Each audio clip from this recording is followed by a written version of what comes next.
How to search on Badoo by name. Hello everyone, welcome back to app tutorial.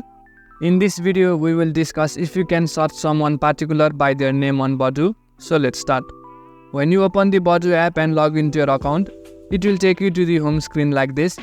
Now as you can see the app interface, there is no search option to search any particular person or profile on the Badoo app.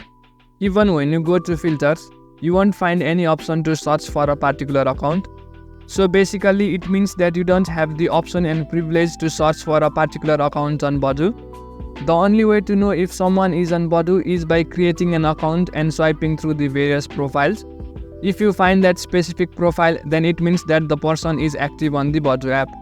In order to increase the chances of finding a particular person, you can create a fake profile of the opposite gender and then enter the details that matches with that particular person. Apart from this, there is no other option to search on Badoo by name. I hope you found the video helpful. Make sure to leave a like and subscribe to the channel for further videos.